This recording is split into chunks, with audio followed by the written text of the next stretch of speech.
한번 따라합시다. 나는 레위 사람입니다. 한번 따라합시다. 나는 레위 부모입니다.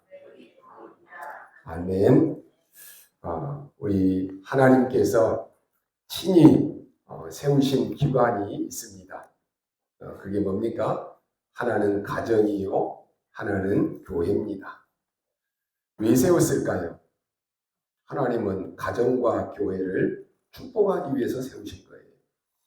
그런데 이 가정과 교회는 이 사단 마귀가 이 집중적으로 공격하는 대상이기도 합니다. 이 사단 마귀의 주특기가 뭡니까? 멸망시키고 무너뜨리는 것이 주특기입니다.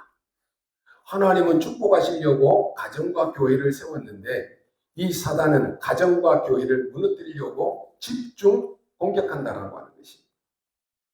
눈에 보이는 것으로 공격하고요. 눈에 보이지 않는 것으로 공격합니다. 사람을 통해서도 공격하고 사건과 일을 통해서 공격합니다. 부모를 통해서 공격하고 자식들을 통해서 또 공격합니다. 그래서 오늘 여러분이 처음에 고백했던 것처럼 나는 내 윗사람이요 내 윗부모라고 하는 확신을 가지고 영적인 눈을 떠야 됩니다. 가정과 교회가 복음으로 언약으로 원내스되지 못하여서 흔들리면 흔들릴수록 분열이 되면 분열이 될수록 하나님의 나라 확장이 더뎌지게 되는 것이고 이 사단 마귀가 집중적으로 공격하게 되는 것입니다. 여기에 얼마나 많은 교회가 얼마나 많은 가정이 공격을 당했습니까? 지금도 이 사단의 공격에 속수무책으로 당하고 있는 가정, 교회 셀 수가 없습니다. 그래서 우리는 속지 말아야 됩니다. 5월은 가정의 달입니다. 특히 오늘은 어버이 주일로 교회들마다 지킵니다. 레위기 19장 32절에 읽어보면은 너는 센 머리 앞에서 일어서고 노인의 얼굴을 공경하며 내 하나님을 경외하라. 나는 여호와니라 그랬습니다. 여기에서 공경한다라고 하는 이 단어의 말은 무겁게 여긴다라고 하는 뜻이 있습니다. 함부로 대하지 않는다. 소중하게 여긴다라고 하는 의미가 있습니다. 우리가 잘 알고 있는 십계명의 신명기 5장 16절에 보면은 너는 내 하나님 여호와께서 명령하신 대로 내 부모를 공경하라. 그리하면 내 하나님 여호와가 네게 준 땅에서 내 생명이 길고 복을 누리리라 그랬습니다. 여기에서 또 공경한다라고 하는 의미는 질서를 말합니다. 하나님의 창조 질서 이걸 말하는 것이 왜 하나님은 에덴 동산에다가 이 선악과를 만드셨습니까? 그리고는 먹지 말라 그랬잖아요. 사람들이 그럽니다. 아니 하나님은 참 짓궂는 하나님이신가 보다. 처음부터 만들지 말지. 왜 만들어 놓고 만들어 놨으면 저 한쪽 귀퉁이에 안 보이는 곳에 숨겨두시지. 동산 중앙에 다 보이는 데다가 만들어 놓고 먹지 말아라 했냐. 참 짓궂다. 이렇게 말하는 사람도 있습니다. 하나님이 에덴 동산에 선악을 만들어 놓고 먹지 말라라고 하신 이유가 뭡니까? 아까워서 먹지 말라 그럽니까? 창조 질서를 말하는 것입니다. 나는 하나님이고 너희는 피조물이다. 이거 잊어버리지 말아라. 이 질서를 파괴시키지 말아라라고 하는 것입니다. 그런데 사단이 속였습니다. 창조 질서를 파괴해버렸습니다. 뭐라고 말합니까? 야, 네가 하나님처럼 되면 돼. 분명히 하나님은 창조 질서에 나는 하나님이고 너는 피조물이다. 이거 창조 질서 어기지 말라 그랬는데 사단이 와서 속인 것은 네가 하나님처럼 되면 돼. 창조의 질서를 파괴시켜버리는 거예요. 하나님 공경할 필요가 없다라고 하는 것이. 창조 질서 이따위 거 필요 없다라고 하는 것이. 누가요? 사단이 속이는 거예요. 네가 우선이고 네가 최고야. 네가 모든 것이야. 이게 사단이 속이는 거예요. 여러분, 세상의 모든 이치가 그렇지 않습니까? 질서가 깨어지면 어떻게 됩니까? 우리 몸 안에요. 모든 세포가 정상적으로 활동합니다. 몸에 병이 없어요. 그런데 암이 들어왔다라고 하는 것은 우리의 몸 안에 이 세포의 질서가 파괴되어 버렸다라고 하는 것이. 그게 암입니다. 여러분, 국가의 질서가 파괴되어 버리면 어떻게 됩니까? 사람들은 불안해서 못 삽니다. 왜 대통령을 세우고 국가 위정자들을 세우고 각 기관의 기관장들을 세우고 그럽니까? 질서예요. 그 질서가 다 무너져 버리면요, 국민은 불안해서 못 사는 거예요. 운전을 할 때에도 질서가 있습니다. 가는 방향, 오는 방향, 신호, 이거 다 지켜야 되잖아요. 질서예요. 요즘에 보면은요, 가야 되는 방향에서 와버린다니까요. 그 사고가 나면 다 죽는 거예요. 운전도 질서를 파괴하면 보통 심각한 것이 아닙니다. 사단이 하는 짓은 뭡니까? 창조의 질서를 파괴하는 것입니다. 영적 질서를 파괴해버리는 것입니다. 가정의 질서를 파괴해버리고 부모와 자식 간의 질서를 파괴시켜버리는 거예요. 우리는 부모가 훌륭하기 때문에 공경해야 된다? 그게 아닙니다. 질서입니다. 우리 부모가 잘났든지 못났든지 그 부모를 통해서 이 땅에 왔습니다. 그게 질서 아닙니까? 내가 잘나서 왔습니까? 아니, 부모를 통해서 왔다니까요. 우리가 하나님의 질서를 알면 어른을 공경하고 부모를 공경하게 되는 것입니다. 에베소서 6장에 보면은 자녀들아 주 안에서 너희 부모에게 순종하라. 이것이 옳으니라. 네 아버지와 어머니를 공경하라. 이것은 약속 있는 첫 계명이니 이로써 네가 잘되고 땅에서 장수하리라 그랬습니다. 우리가 부모를 공경해야 되죠. 물론 당연합니다. 그런데 원리를 놓치면 안 된다라고 하는 것이. 창조의 질서요. 영적 질서입니다. 부모를 공경할 줄 모른다. 사회생활이 힘듭니다. 부모를 공경할 줄 모른다. 가정생활도 신앙생활도 힘듭니다. 모든 것이 질서가 되어야 되는 것입니다. 질서를 파괴하는 것이 사단 마귀 특징입니다. 우리는 질서를 세우는 일에 우리 인생을 드려야 돼요. 오늘 여러분이 예배드리면서 절대로 놓치지 말아야 될 부분이 있습니다. 그게 뭡니까? 말씀에는 흐름이 있습니다. 성경의 흐름을 붙잡아야 되겠죠. 내가 바르게 살아야 된다. 율법을 잘 지켜야 된다. 사랑을 해야 된다. 구제해야 된다. 다른 사람을 도와야 된다. 다 중요합니다. 틀리다는 거 아닙니다. 그런데 성경의 흐름이 아닙니다. 성경의 흐름이 뭡니까? 하나님 떠난 우리에게 우리를 살리기 위해서 하나님이 메시아 그리스도를 보내주시겠다. 그리고 그분이 오셨다. 이게 성경의 흐름이에요. 이게 복음입니다. 우리가 다 구제, 율법, 선행, 사랑 다 외치는데 아니라니까요. 하나님이 이 땅에 오신 이유는 우리를 그리스도로 말미암아 하나님 만나게 하시기 위해서, 그리스도로 말미암아 죄와 저주에서 해방받기 위해서, 그리스도로 말미암아 지옥 권세에서 해방받기 위해서 보내주셨다니까요. 그게 복음입니다. 그래서 우리는 복음 말하는 게 아니에요. 복음만 말해야 되는 것이.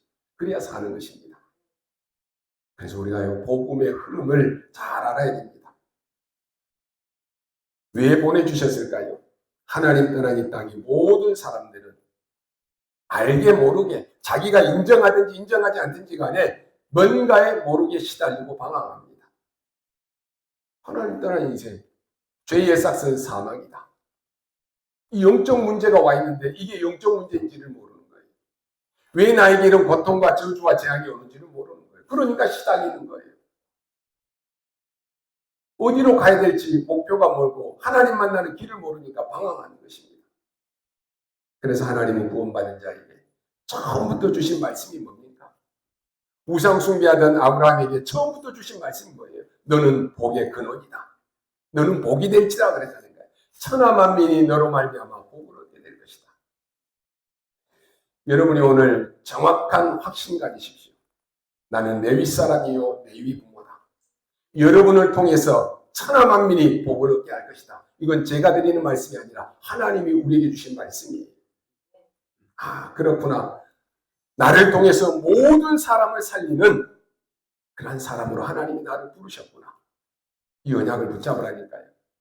예수님이 제자들에게 말씀합니다. 모든 족속으로 제자 삼아라. 온 천하에 다니면서 만민에게 복음을 전하라 라고 말씀합니다. 무슨 말입니까? 살리는 일을 하라라고 하는 것입니다. 이 땅의 모든 사람은 누구를 만나든지 간에 은근히 사람을 죽입니다. 여러분은 살리는 사람이 되십시오. 성경에 보면 유대인들은요, 사마리아라고 하는 그 지역에 들어가질 않았습니다. 사마리아 사람을 개, 돼지보다도 더 못한 사람으로 취급했다니까요. 상종을 안 해버렸어요. 사마리아 사람들과는 만나지도 않고 그 길을 가려고 하면 지름길이면 빨리 갈 수 있는 길인데도 사마리아를 뺑 둘러서 갔다니까요. 대화도 하지 않았어요. 그게 맞는 것입니까? 이게요, 하나님과의 방향은 전혀 맞지를 않는 거예요. 예수님은 사마리아 지역에 들어가셨습니다. 그리고 사마리아 여인과 만나서 말하고 이 사마리아 여인에게 복음을 전합니다. 뭘 얘기합니까? 이 땅의 모든 사람은요, 다 우리 기준을 가지고 평가해요. 그러나 하나님의 기준은 모든 사람이 다 복음을 들어야 될 대상입니다. 아유, 저 사람은 이래서 안 돼. 아유, 저 사람은 저래서 안 돼. 아유, 저 사람은 죄를 많이 지어서 안 돼. 아, 저 사람은 담배 많이 피고 술 먹고 중독돼서 안 돼. 아, 저 사람은 무속인 자녀라서 안 돼. 우리는 다 안 돼요. 그럼 누구에게 복음 전할 것입니까? 이들에게 가장 필요한 것이 복음인데 이래서 안 돼, 저래서 안 돼. 다 잘라버리면 누구에게 복음 전할 것이냐라고 하는 것입니다. 사람들의 이 당시 기준은 그거였어요. 저 사마리아 사람들은 상종 못할 사람이야. 저 사람들은 복음 전하면 안 되는 사람이야. 그 기준을 가지고 있었다니까요. 근데 예수님은 그 사마리아의 지역에 들어가서 이 여인에게 복음을 전했다니까요. 이 여인이 복음 받고 뭐라고 말합니까? 그 동네에 들어가서 와 보라 이는 그리스도가 아니냐라고 너무 기뻐서 전했다니까요. 오늘 많은 사람들이요, 불행하게도 하나님을 믿지를 않습니다. 하나님을 떠나 있습니다. 하나님을 떠난 정도가 아니라 자기도 모르게 뭔가에 잡혀 있는데 내가 사단 마귀에게 잡혀 있는 줄을 모릅니다. 자기가 원하지 않는데 성경은 말합니다. 공중 권세자자에게 붙잡혀 가지고 끌려가고 있는 거예요. 결국은 그렇게 살다가 어느 날 죽음을 맞이하는데 영원한 지옥으로 끌려가는 것입니다. 이 상태에 있는 그러한 사람들인데 어떻게 이 사람들이 우리의 인격으로, 우리의 윤리로, 도덕으로, 우리의 경건으로 이들을 살릴 수 있느냐라고 하는 것입니다. 우리는 완벽합니까? 우리는 완전하냐라고 하는 것입니다. 내 인격, 내 윤리, 내 도덕으로 살릴 수 있습니까? 내가 이렇게 사니까 너도 이렇게 살아야 돼 말할 수 있습니까? 없다니까요. 이것은 우리의 외적인 도구에 불과한 것이지 결코 사람을 살리는 길은 아닙니다. 영혼 살리는 길이 아니다라고 하는 것입니다. 그래서 하나님은 유일한 방법이 뭡니까? 독생자 예수 그리스도를 이 땅에 보내주신 것이 왜요? 멸망받지 말라라. 영생을 얻어서 그 힘으로, 그 이름으로 힘을 얻어서 영생 얻으라고 우리에게 그리스도를 보내주신 것입니다. 이게 성경에 있어서 가장 중요한 핵심입니다. 아유, 사랑해야 돼. 남 도와줘야 돼. 구제해야 돼. 맞아요. 맞는데 성경이 핵심이 아니에요. 성경의 핵심을 다 놓쳐버리니까 이것저것 가지고 자꾸 따지는 거예요. 이래야 된다. 저래야 된다. 아니에요. 하나님 우리에게 그리스도를 보내주신 것은 그 그리스도를 믿고 영접해서 하나님의 자녀가 되고 멸망받지 말고 영생 얻으라고 하시는 거예요. 천하인간에 구원 얻을 만한 다른 이름을 우리에게 주신 적이 없다 그랬습니다. 그 이름이 뭡니까? 예수 그리스도입니다. 그래서 우리는 성경을 많이 읽어라 그 말 아니에요. 성경의 흐름을 놓치지 말아야 되는 것입니다. 성경의 흐름을 놓친다. 하나님과 방향이 안 맞는 것입니다. 하나님과 방향을 모른다. 어떻게 응답받을 수 있습니까? 실제로 하나님을 모르는 사람들은요, 뭔가 모르게 시달리고 삽니다. 그래서 영적 세계를 알아야지만이 우리에게 그렇구나. 오직 그리스도만이 답이구나. 이게 깨달아지는 거예요. 여러분은 어떻게 예수 믿었습니까? 많은 종교 가운데, 많은 훌륭한 인물들 가운데 그 가운데 하나인 예수를 믿습니까? 그러면 여러분의 영적 문제는 해결이 안 될 것입니다. 계속 방황할 것입니다. 아직도 답이 안 납니까? 내 인생에 그리스도만이 답이다. 이 답이 안 나면 신앙생활 하면 할수록 갈등이 됩니다. 방황이 됩니다. 왜요? 답을 못 찾았으니까. 결론이 안 났으니까. 예수님께서 마태복음 12장 28절에 그러나 내가 하나님의 성령을 힘입어 귀신을 쫓아내는 것이면 하나님의 나라가 너희에게 임하였느니라 라고 말씀합니다. 이 귀신이요 사람을 속인다라고 하는 것이 여러분을 속인다니까요. 그때 예수님이 귀신을 쫓아냅니다. 무슨 말입니까? 귀신은 실제로 존재한다라고 하는 것입니다. 예수님이 마태복음 12장 43절에서 더러운 귀신이 사람에게서 나갔을 때 물 없는 곳으로 다니며 쉬기를 구하되 쉴 곳을 얻지 못하고 그랬습니다. 사람들에게요 이 귀신이 들어와서 역사하고 있다라고 하는 것입니다. 제가 지금 귀신론을 얘기하는 것입니다. 이 영적 세계를 모르면 하나님의 성령이 나와 함께 하시는 것이 안 믿어진다니까요. 지금 눈에 보이지 않는 주의 천사 천군이 내게 역사하는 것은 안 믿어진다니까요. 근데 예수님이 뭐라고 말합니까? 성경이 이 귀신들은 나가라고 하니까 귀신이 나갔다 그랬습니다. 45절에 보면은 이에 나가서 저보다 더 악한 귀신 7을 데리고 들어가서 더하니 그 사람이 나중에 형편보다 더욱 심하게 되었다 그랬습니다. 여러분 그리스도 안 만나고 귀신 나간다? 더 큰 귀신의 역사가 일어납니다.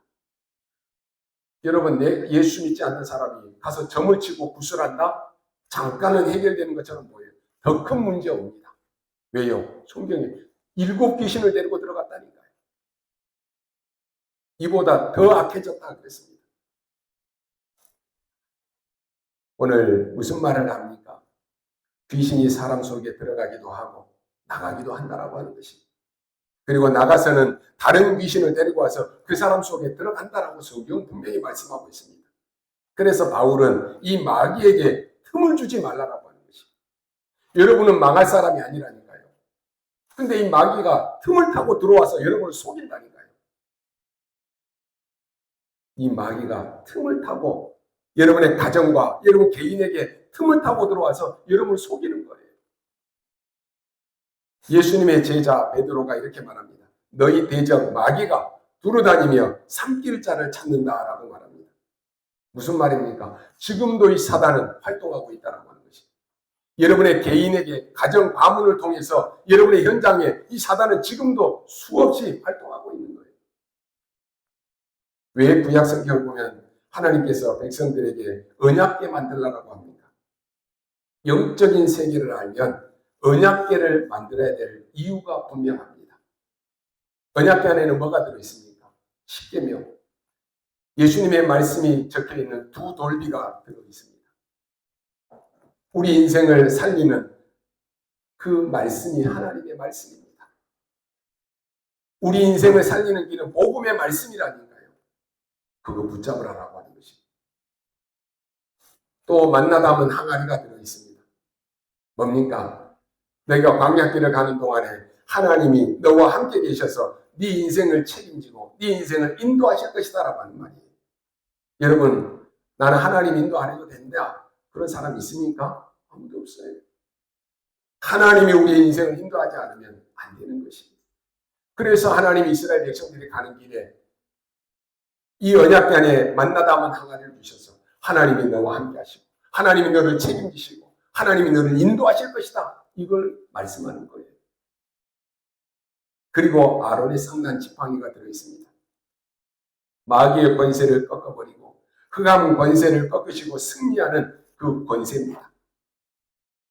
이 언약궤는 뭡니까? 오실 메시아 그리스도를 설명합니다. 이 영적 세계가 사실이기 때문에 구약 성경을 보면은요, 언약궤를 담은 이 모셔놓은 곳이 성막을 지어놓고는 성막이 이 가면은 멈추고 성막이 멈추면 멈추라라고 했어요. 언약궤가 있는 곳이 언약궤가 멈추면 멈춰야 돼요. 언약궤가 가면 가는 것이에요. 모든 백성의 집은 성막을 바라보고 집을 지으라 그랬습니다. 무슨 말입니까? 성막 중심으로 살아라고 하는 것이. 아무래도요, 여러분, 우리가 교회와 멀어지면 어떻습니까? 교회와 멀어지면 한 번, 두 번 예배 드려야 될 것 한 번도 못 드려요. 여러분, 교회가 멀어지면요, 예배가 잘 안 된다니까요. 성막 중심으로 살아라. 교회는 뭐 하는 것입니까? 그리스도를 말하는 것입니다. 교회는 그리스도를 말해야 되는 것이지 다른 것 말하면 안 돼요. 그리스도만, 복음만 말하는 것이 교회입니다. 잘 살아야 된다, 선해야 된다, 성공해야 된다, 행복해야 된다. 그건 다른 종교에서도 다 말해요. 아무리 그거 얘기해도 여러분의 영적 문제 해결이 안 됩니다. 근본 문제 해결이 안 된다니까요. 그래서 하나님이 교회를 세우시고 교회를 통해서는 오직 복음만, 오직 그리스도만 말하라고 하는 거지. 다른 것은 그리스도를 드러내는 것에 필요한 것이지, 교회는 그리스도가 머리요, 그리스도가 주인이십니다. 그 말은 교회는 그리스도를 늘 자랑하라고 하는 것입니다. 우리 아름다운 교회는 뭘 자랑해야 된다고요? 그리스도만 자랑해야 되는 거예요. 목사가 이렇다 저렇다, 교회가 이렇다 저렇다 자랑할 필요 없어요. 우리 교회는 그리스도만 자랑하는 교회다. 그리스도만 선포해야 됩니다. 저는 여러분에게 행복하게 사십시오, 성공하십시오, 그런 말 합니다. 우리 교회는 그리스도만 선포하는 강단이 되어야 되는 것입니다. 그리고 그리스도를 누리고 그리스도를 체험하고 그리스도를 힘입어서 이제는 여러분이 그리스도를 전하는 제자가 되어야 되는 것입니다. 내가 이 그리스도의 축복을 누리면 당연히 전할 수밖에 없잖아요. 이게 영적 세계를 알면 우리는 그리스도만 소망이 있음을 알게 됩니다. 그리스도 밖에는 소망이 없어요. 그리스도 이름 앞에만 흑암은 무너집니다. 그리스도 이름으로만 귀신은 쫓겨납니다. 그리스도 이름으로만 우리는 구원받을 수 있습니다. 그 이름으로만 죄의 저주가 해결됩니다. 그 이름으로만 지옥 권세가 완전히 무너집니다. 그래서 우리는 영적 세계를 알면 어떤 고백이 나옵니까? 그렇구나. 내 인생의 답은 그리스도밖에 없구나. 우리 가정의 문제 해결자는 그리스도밖에 없구나. 이 답이 나야 되는 것입니다. 여러분에게 소망이 뭐가 있습니까? 나의 소망은 오직 그리스도밖에 없구나. 이 답이 나야 된다니까요. 우리가 예수 믿는 사람이 고집 피우는 것 아닙니다. 독선이 아니라니까요. 영적 세계를 알면 우리는 오직 그리스도밖에 없음을 말할 수밖에 없는 거예요. 사람들은 누구든지 다 응답받으려고 기도합니다. 근데 실제로 우리가 어떻게 응답해야지만 응답받는지를 모른다니까요. 오늘 여러분이 이 답을 확실히 가지고 가셔야 됩니다. 반드시 기도 응답받는 방법이 있다니까요. 지금 미국, 유럽 많은 교회들이 지금 교회 문을 닫고 있습니다. 우리 한국에도 지금 50%가 미자립 교회고요. 교단은 늘어나고 있는데 신학교는 늘어나는데 교인의 숫자는 줄어들고 있습니다. 지금 심각한 문제가 왔는데 왜 이런 문제가 왔는지, 어떻게 응답받는지 모른다니까요. 오늘 혹 메시지를 오늘 우리 처음 듣는 분도 계실 수 있습니다. 내가 어떻게 신앙생활을 해야지만이 응답받을 수 있습니까? 이거 알아야 될 거 아니에요. 또 우리 랩런트들이 직장이나 또 멀리 혼자 살아남아야 되는 그러한 가운데 있을 수 있습니다. 어떻게 해야 되겠습니까? 많은 우리 랩런트들 가운데는 성공한 랩런트도 있을 것이고, 또 엘리트들이 이 길을 모른다 그러면 평생 고생하면서 살아야 됩니다. 어떻게 해야 됩니까? 답은 하나입니다. 오늘 우리 말씀에 나온 제목처럼 내 윗사람입니다. 이거 꼭 기억하셔야 됩니다. 레위가 누굽니까? 야곱의 12아들 중 가운데 한 명입니다. 이 레위 지파에게는 본래 땅을 주지 않았습니다. 12지파로 땅을 다 나눠갖고 각 지파별로 땅을 다 분배해서 줬다니까요. 그런데 레위 지파에게는 땅을 안 줬습니다. 11명의 지파에게는 땅을 다 줬다니까요. 그럼 왜 이 레위 지파는 땅을 안 줍니까? 레위 지파는요, 교회만 섬기라고 하는 것이, 기도만 하라고 하는 것이, 예배 중심으로 살라고 하는 것이. 그럼 레위는 뭘 먹고 살아야 됩니까? 이 11지파가 그 땅을 가지고 있다가 10분의 1을 내가지고 이 레위 지파에게 주는 거예요. 그게 11조의 근본 시작입니다. 11조 10의 1을 내서 레위 지파에게 준다니까요. 그 여러분이 10분의 1, 11조를 다 드리잖아요. 그게요, 그 10분의 1이 레위 지파 거예요.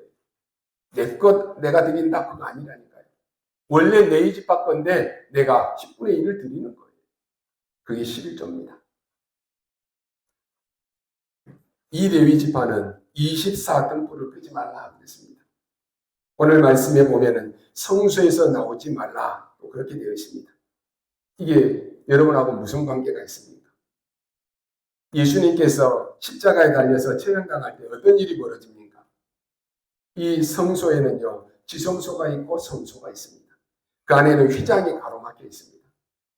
예수님이 십자가 지실 때 이 휘장이 위에서 아래로 쫙 찢어집니다. 베드로전서 2장 9절의 말씀을 보면은 베드로가 이렇게 말합니다. 모든 사람이 왕같은 제사장이다. 그러니까 그리스도께서 십자가에서 승리하시고부터 모든 사람은 레위 지파가 된 것입니다. 신학적으로는 만인 제사장 이렇게 얘기합니다. 근데 그 신학적인 것에 분간을 한 것이고 도대체 이 레위 지파가 뭐 했느냐라고 하는 것입니다. 레위 지파는 24 등불을 켜고 기도해야 합니다. 여기에서 세 가지를 본 것입니다.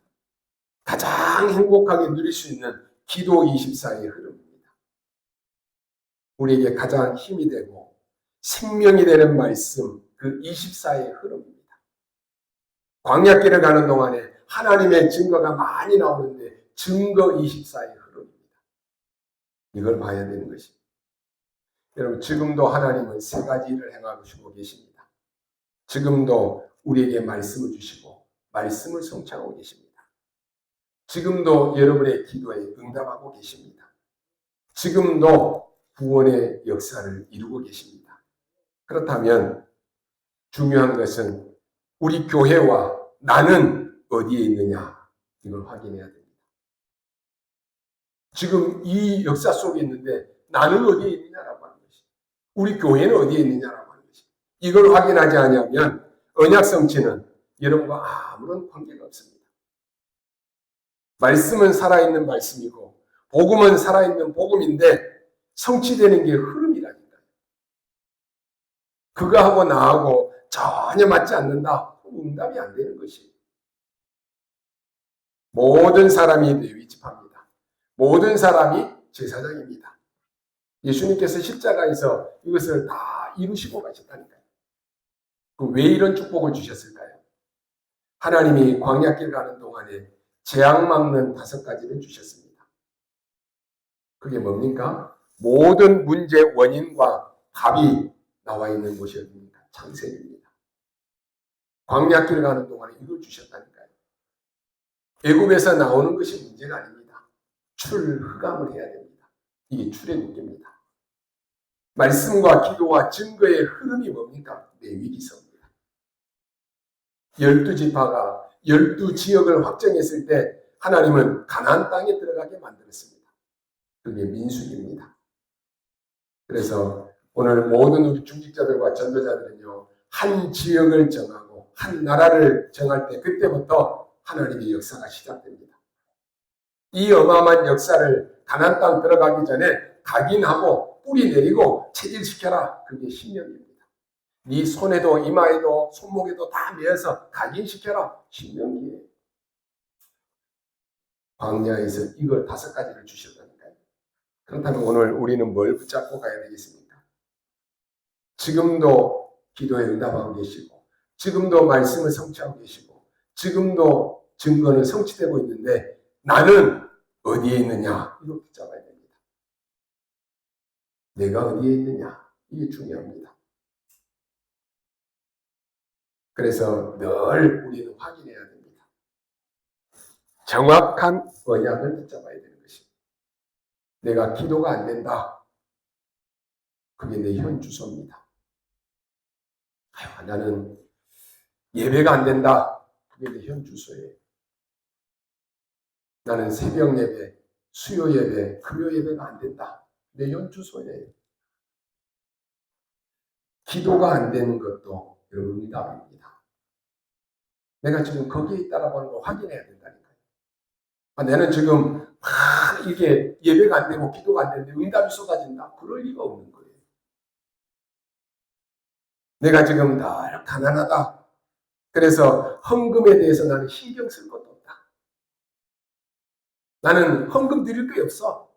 난 그래서 헌금 안 해. 그게 내가 어디에 있느냐라고 하는 것이. 교회가 뭐 이런 일 나 있어도 나는 관심이 없어. 그게 내 있어야 되는 곳이. 내가 있는 곳이라니까요. 가난해서 헌금이 안 된다. 그러면요. 헌금 안 한다니까요. 그렇다면 나 같은 사람만 있으면 교회는 문 닫아야 되는 것이. 나는 집사인데 장로인데 권사인데 헌금해야 되는데 헌금이 없다. 나는 뭐 안 해. 못 해. 그럼 교회 문 닫아야 된다는 거예요. 참 그런데 우리 렘넌트들을 보면은 모든 헌금에 이렇게 헌금하는 걸 보고 야 하나님이 이렇게 헌금하는데도 이렇게 축복을 주셔서 매주 매달 이렇게 하나님 축복하시는구나. 응답받을 수밖에 없는 거예요. 여러분 헌금 안 하고 내가 가난하게 되는 거하고 헌금을 다 드리는데 내가 축복을 누리는 거하고 어떻게 됩니까? 이것을 깨닫는 날부터 역사는 시작되는 것입니다. 내가 지금 어디에 있느냐 확인해야 된다니까요. 나는 장로고 권사고 렘넌트고 전도자인데 나는 어디에 있느냐. 예배 드려야 되는데 나는 예배 안 드리고 나는 어디에 있느냐. 기도해야 되는데 나는 기도 안 하고 어디에 있느냐.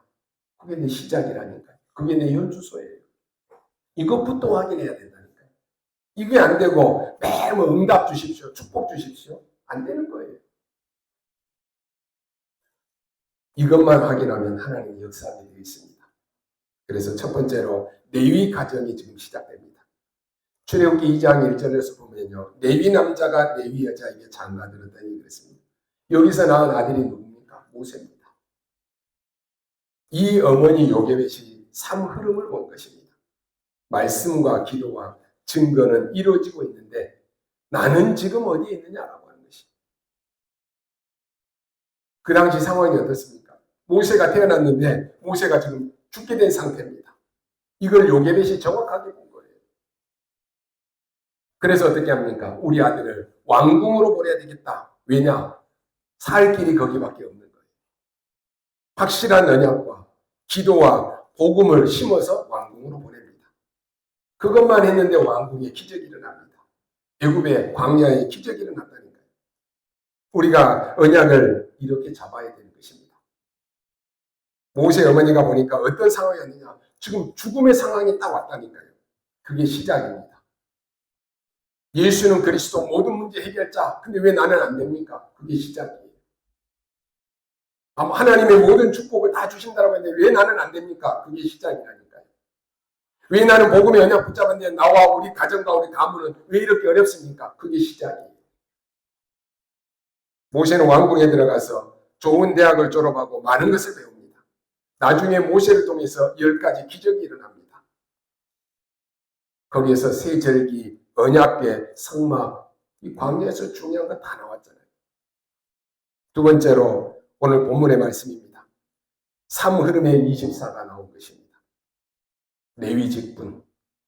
오늘 12절에 뭐라고 되어 있습니까? 관유를 부었다 그랬습니다. 기름 부었다니까요.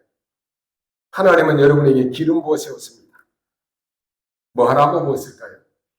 기름 부어서 장로로 권사로 왜 부어서 세웠습니까? 여러분 하나님의 언약 정확하게 붙잡으라고 하는 것입니다. 레위 지파 제사장을 보면 에봇을 입습니다. 여기에 12지파의 이름이 기록되어 있다 그랬습니다. 무슨 말입니까? 제사장은 레위 지파는 12이 지파의 이름을 놓고 24기도했다라고 하는 것입니다. 특징은 성소에서 나오지 말아라. 그 성소의 특징 하나를 보면 다른 건 다 있는데 하나가 없습니다. 뭐냐? 제사장이 앉아있을 의자가 없습니다. 파수꾼 24하라고 하는 것입니다. 그리고 밖에도 밤이 되면 불을 켜라 그랬습니다. 세 가지 뜰 24하라고 하는 것입니다. 다민족이 올 수 있도록, 병든 자가 와서 치유할 수 있도록, 렘넌트가 세워질 수 있도록 기도하라고 하는 것입니다. 이건 놓치지 말라라고 하는 것입니다. 세 번째, 레위 지파의 능력이 나옵니다.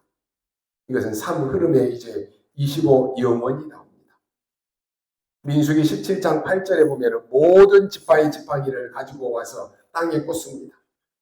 그런데 제사장 아론의 지팡이에만 싹이 났다 그랬어요. 아론은 레위 지파요 제사장입니다. 무슨 말입니까? 여러분이 예배할 때 하나님께서는 말씀을 통해서 죽은 나무에도 싹이 나오게 한다는 말이에요. 이건 아론을 말하는 거 아닙니다. 아론의 지팡이도 아닙니다. 하나님께서 예배하는 여러분에게 마른 막대기와 생명이, 그 막대기에서 생명이 나오듯 한다라고 하는 말이에요. 제가 어제 우리 요양원에 가서 예배 드리면서요, 제가 찬양과 우리가 예배할 때, 우리가 말씀 받을 때 어떤 역사가 일어나는지에 대해서 말씀드렸거든요. 그리고 여러분이 지금 찬양할 때 이 다윗이 귀신 들렸던 사울에게 걸렸던 악신이 떠나가는 역사가 일어났다. 그게 찬양의 능력이다. 그리고 찬양을 부르는데요, 치매 걸린 할머니들이 막 박수치면서 찬양하는 거예요. 여러분, 치매 걸려서 다 잊어버렸는데 찬송을 하는데 찬송을 부른다니까요. 그리고 안에서 예배 안 나왔던 할머니들이 막 휠체어 타고 나오는 거예요. 눈에 보이지 않게 우리가 예배 자리만 앉아 있는데 어떤 역사가 일어나느냐? 치유의 역사가 일어나고, 예배 자리만 앉아 있는데 영적 문제가 해결되고, 예배 자리에 앉아서 하나님의 말씀을 듣는데 모든 흑암이 무너지는 역사가 일어난다. 그랬더니요, 오늘 여러분이 아멘 했던 것처럼 그 치매 걸린 할머니들이 아멘 한다니까요. 여러분, 이게 하나님의 능력이 아니고 가능합니까? 우리는 예배를 어떻게 드립니까? 우리 하나님 앞에 기도를 어떻게 하십니까? 믿어야 된다니까요. 우리는 안 믿잖아요. 신앙생활 오래 한 사람의 특징이 뭐냐? 너무 많이 들어서 안 믿어지는 거예요. 그게 망하는 것이고 실패하는 것입니다. 여러분이 예배 때 말씀의 능력을 절대로 놓치면 안 됩니다. 주일날 말씀 듣고 기도로 완전히 각인시켜야 됩니다. 설교 다 외울 수 없잖아요. 각인시켜야 돼요. 하나님의 은혜와 능력을 나에게 딱 각인시키라니까요. 다 잊어버려도 이번 주는 딱 기억하십시오. 나는 레위 사람이요, 레위 부모다. 그 다음에 여러분이 개인 기도하면서 뿌리 내리면 되는 것입니다. 말씀과 생명운동이 충만해지면 이제는 체질이 됩니다. 세계복음 할 수 있는 능력이 이때부터 생겨납니다. 절대로 놓치면 안 됩니다. 결론으로 말씀드립니다. 하나님은 지금도 말씀을 성취하고 계십니다. 하나님은 지금도 기도에 응답하고 계십니다. 하나님은 지금도 구원의 역사를 이루고 계십니다. 그 속에 나는 어디에 있느냐? 이래야 언약이 정확하게 잡힙니다. 다른 건 아무도 소용없습니다. 내가 어디에 있느냐, 이게 중요합니다. 잘해야 된다, 못해야 된다, 이거 아닙니다. 어디에 있느냐, 이것만 확인하면 돼요. 하나님은 창세기 아담아 내가 어디 있느냐라고 안 그랬습니다. 아담아 내가 어디에 있냐? 똑같은 말을 가인에게도 합니다. 네가 그래서 되겠느냐 안 그러고 네가 어디에 있느냐. 사실 아담은 마누라 말 듣고 속은 것입니다. 그런데 하나님은 아담 보고 네가 어디에 있느냐고 물었습니다. 우리가 말씀 성취, 기도 응답, 이 증거되는 이 속에 이 흐름을 정확하게 붙잡고 있어야 됩니다. 말씀은 정확하게 성취되기 때문에 역사는 일어나게 되어 있습니다. 거의 틀림이 없습니다. 근데 우리가 너무 이게 쉬운데 이걸 자꾸 놓친다니까요. 내가 말씀의 흐름에, 기도의 흐름에, 전도의 흐름 속에 없는데, 내가 지금 어디에 있는지도 모르고 우리 교회가 지금 어디에 있는지를 모르는데 어떤 응답이 옵니까? 그러니까 살아있는 말씀을 붙잡아야 되는데 자꾸만 놓쳐버리니까 말씀은 듣는데 나하고는 상관이 없는 말씀이에요. 맨날 말씀 듣고 은혜 받고 이번 주부터 갱신하고 결단해야 되겠다는데 또 잊어버리는 거예요. 나하고 상관이 없는 거예요. 이번 주 여러분 기억하십시오. 나는 레위 사람이고 레위 부모인데 나는 어디에 있느냐? 하나님은 지금도 여러분의 기도에 응답하고 계시기 때문에 내가 어디에 있느냐 이게 너무 중요해요. 그리고 우리 교회가 지금 하나님의 말씀은 성취되고 있는데 어디 속에 있느냐 이걸 확인하고 나의 것을 확인하는 것입니다. 그럼 어떤 일이 일어납니까? 생각지도 않는 일이 일어난다니까요. 요게벳이 언약을 정확하게 붙잡았는데 하나님은 이스라엘 살리는 일로 바꿔버린다니까요. 처음에 모세가 이걸 못 봤잖아요. 못 붙잡으니까 80이 될 때까지도 응답이 안 왔습니다. 늙어 죽을 때가 됐을 때 응답이 안 왔다니까요. 이걸 하나님이 딱 확인시킨 것입니다. 호렙산에 불러가지고요. 불이 붙으니까 얼마나 놀랐겠습니까? 그때 모세야 네가 선 곳은 거룩한 것이다. 네 발에서 신을 벗어라. 가서 바로왕에게 말해라. 내 백성을 보내 피제사 드리겠다라고 말해라. 그때 모세가 이걸 알아듣는 것입니다. 그때 정신이 번쩍 들었다니까요. 처음에 모세는 나는 못 갑니다 그랬습니다. 내가 지금 사고 내고 사람을 죽이고 도망쳐 왔는데 나는 못 간다 그랬습니다. 그리고 하나님 보세요. 나는 80이 넘었어요. 내 나이가 지금 몇 살입니까? 못 갑니다 그랬다니까요. 틀린 말이 아니잖아요. 그때 하나님은 나는 여호와니라. 여호와께서 보냈다라고 해라. 나는 스스로 있는 자니라. 창조주 하나님이시다라고 말합니다. 내가 능한 손을 들어서 너와 함께 하겠다라고 확인시킵니다. 모세는 그때서 자기가 어디에 있다라고 하는 것을 확인한 것입니다. 지팡이 하나로 놀라운 일이 벌어집니다. 똑같이 여러분 모세와 같이 있었는데 여러분 12명의 정탐꾼을 보냅니다. 정탐꾼들이 보고 와서 10명이 못 간다라고 말하잖아요. 그때 여호수아 갈렙은 믿음을 고백합니다.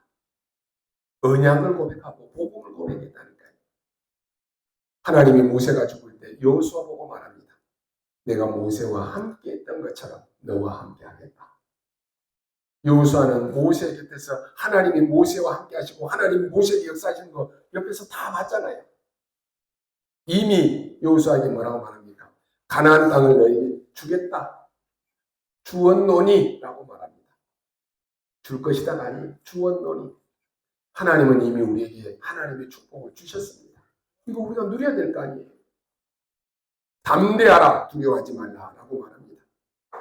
앞으로 가는 일에 놀랄 일도 걱정할 일도 두려워할 일도 있을 것인데 담대하라 두려워하지 말아라 염려하지 말아라 하나님 말씀 주셨습니다. 오늘 여러분이 언약 붙잡고 가는 길에는 많은 어려움도 있을 것입니다. 불안한 일도 생길 것입니다. 두려워할 일도 생길 것입니다. 그때 하나님 우리에게 주신 말씀이 담대하라 두려워하지 말아라 놀라지 말아라라고 말합니다. 가는 길에 요단도 갈라지고 여리고도 무너지고 난리 난 일이 일어난 것입니다. 근데 모든 것이 하나님이 역사하신 것입니다. 오늘 여러분 24 등불을 켜고 세 가지 흐름을 지키는 파수꾼입니다. 어떻게 기도해야 됩니까? 24 하면 됩니다. 24 제자. 그러면 25 응답이 오고 영원한 작품이 남게 됩니다. 오늘 종일 기도하는 중에 여러분 각인하시고 또 치유도 되시고 하나님의 능력이 임하는 시간 되기를 바랍니다. 그리고 여러분은 레위 사람이고 레위 부모입니다. 레위 가정의 축복이 여러분에게 넘쳐나시기를 주님의 이름으로 축원합니다. 기도하겠습니다. 하나님 감사합니다. 오늘 우리를 레위 사람으로 레위 부모로 레위 가정으로 부르심을 감사합니다. 나 한 사람이 24 등불을 켜는 증인 되게 하시고 나 한 사람을 통해서 우리의 가정이 복음의 가문, 언약의 가문으로 세워지게 하여 주옵소서. 특별히 말씀 성취와 기도 응답과 전도의 흐름 속에 내가 어디에 있는지 확인하고 교회가 어디에 있는지를 확인하며 한 지역과 한 나라 살리는 증인 되게 하여 주옵소서. 감사를 드리며 살아계신 우리 구주 예수 그리스도의 이름으로 기도하옵나이다. 아멘.